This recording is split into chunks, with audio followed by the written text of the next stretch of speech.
My story is that I grew up in a closed religious community, where you couldn't even vote, so because God was going to solve everything. Right. God translated by lots of old white men. And my parents also had a genius idea that I didn't need education either, so they took me out to school at 10 years old, and they taught me themselves for the first year, then got really bored. So then I had to teach myself, so I'm self-taught from 11 till I left school at 16. I'm 43 now, but when I was 16, those stories weren't in the press, those stories weren't told. So I had to hide all of those to get a job. I told a few fibs about what qualifications I had.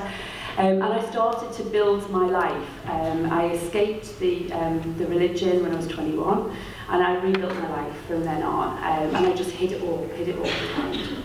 And I went and had a really successful career in the corporate sector. But I worked in manufacturing in the construction industry, where there happens to be a lot of men. And to be a woman in that industry, you then put on a certain persona. So feminism, didn't think, I can do this, look what how I've managed to turn my life around, I don't need other women alongside me.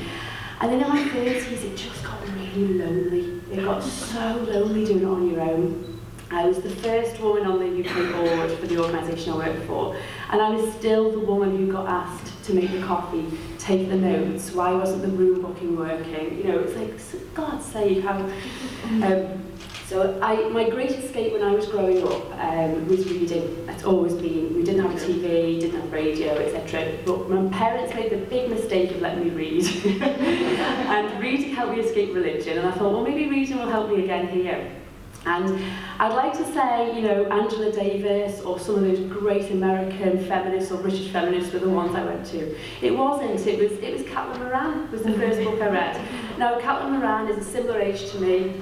Some of her stories similar to me. I was reading this book and I'm like, there's things here that really resonate with me. This feminism is not like unwashed people in dungarees, which is what I thought feminism was. This is about a sisterhood. This is about people who are coming together.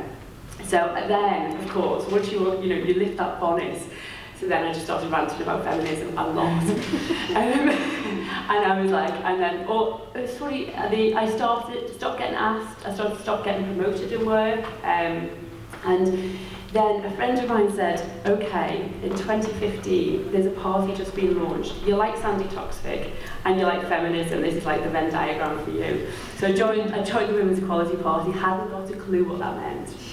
Fast forward a couple of years, I went to party conference, and we were just about, I'm from Liverpool if no one's guessed from my accent, and we were just getting ready for the first devolution elections, so for the city region mayors.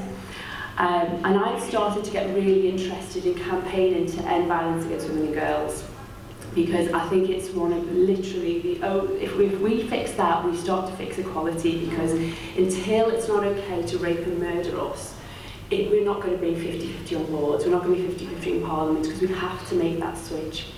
So I had this bright idea with the rest of the team in Liverpool to lobby the candidates.